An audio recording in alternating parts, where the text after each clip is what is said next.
بہت پیاری روایت ہے سورہ آل عمران کی آخری 10 آیات کے بارے میں. لمبی روایت ہے. اللہ کے رسول صلی اللہ علیہ وسلم رات کو ایک دفعہ اپنے کمرے میں لیٹے ہوئے تھے. آپ کو پتہ ہے آپ صلی اللہ علیہ وسلم کا حجرہ مبارک بہت چھوٹا تھا. اتنا چھوٹا تھا کہ حضرت عائشہ جب آپ صلی اللہ علیہ وسلم جب سجدہ کیا کرتے تو حضرت اماں عائشہ جو ہیں اپنی ٹانگیں سمیٹ لیا کرتی. روایت میں آتا ہے کہ ایک دن رسول اللہ صلی اللہ علیہ وسلم نے اجازت لی کہ عائشہ مجھے اجازت دو، میں قیام کرنا چاہتا ہوں اپنے رب کے سامنے. حضرت عائشہ نے کہا کہ مجھے پسند ہے کہ میں آپ کے ساتھ لیٹوں، لیکن آج آپ اپنے رب کی عبادت کیجیے. روایت میں آتا ہے کہ آپ کھڑے ہوئے، آپ نے قیام شروع کیا اور آپ نے رونا شروع کر دیا. آپ نے اتنا رونا شروع کیا، آپ کی داڑھی مبارک تر ہوئی، یہاں تک کہ روایت میں آتا ہے کہ مصلی کا ایریا بھی گیلا ہو گیا. حضرت بلال آتے ہیں، ان کو یہ خدشہ پیدا ہو جاتا ہے کہ فجر کی نماز کا وقت نہ نکل جائے. وہاں پہ اللہ کے رسول کہتے ہیں کہ آج میرے پہ ایسی آیات نازل ہوئی ہیں جو کہ اگر کوئی اس پہ غور و فکر نہ کرے تو آپ نے بد دعائیاں کلمات دیے.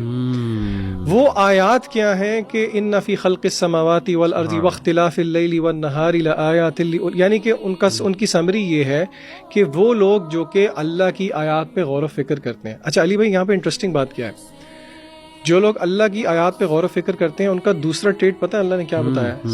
اپیرنٹلی کوئی سوچ سکتا ہے یہ تو سائنٹیفک لوگ ہوں گے. الذین یذکرون اللہ قیاما وقعودا، یہ وہ لوگ ہیں جو کہ اللہ کا ذکر کرتے ہیں کھڑے ہوئے بھی، بیٹھے ہوئے بھی، لیٹے ہوئے بھی. شروع میں وہ ایک اللہ نے پریز کی آبزرویشن والی بات کو، پھر اللہ نے ذکر و اذکار کی بات کی، پھر اللہ نے دوبارہ کہا وَيَتَفَكَّرُونَ فِي خَلْقِ السَّمَاوَاتِ وَالْأَرْضِ، وہ تفکر کرتے ہیں. Deep thinking should lead to the fact کہ ہمیں عبادت بھی اللہ کی ہی کرنی چاہیے. اسی لیے آپ یقین کریں، میں یونیورسٹی میں مولیکولر بایولوجی جب پڑھا کرتا تھا نا تب میری نماز میں جو خشوع ہوتا تھا نا ویسا آج تک واپس نہیں آیا. جتنی لیول پہ جا کے عبدالعلیم نے ڈی این اے کی بات کی، میں اکثر سوچتا ہوں عربی کے کتنے وہ ہیں الفابیٹس کتنے ہیں، 28 یا 29 ہیں، اور اللہ نے یہی چیلنج کیا. حروف مقطعات کے بارے میں علماء کیا کہتے ہیں کہ یہ وہی لیٹرز ہیں، ان کو تم ان سے کچھ پروڈیوس کر کے دکھا دو. ڈی این اے کو اگر ہم واٹر ڈاؤن کریں نا، 4 اس کے یونٹس ہیں ATGC، ٹھیک ہے، یہی 4 ہیں جن کی ارینجمنٹ، ری ارینجمنٹ، ٹرپلٹ کوڈز ہیں، یعنی کہ یہ 4 ہیں. لیکن اور یہ بائی دا وے یہ ڈی کوڈڈ ہیں.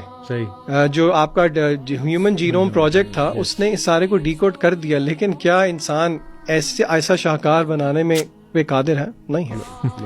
تو یہ نتیجہ یہی نکلتا ہے کہ کیونکہ یہ سارا کچھ ہے تو اس کا نتیجہ اللہ کی الوہیت، اللہ کی عبادت ہے، اللہ کی بندگی ہے. اس کا نتیجہ یہ ہے کہ ہم اللہ کے بندے اور اللہ کے غلام بن جائیں. خیر اسی میں ہے.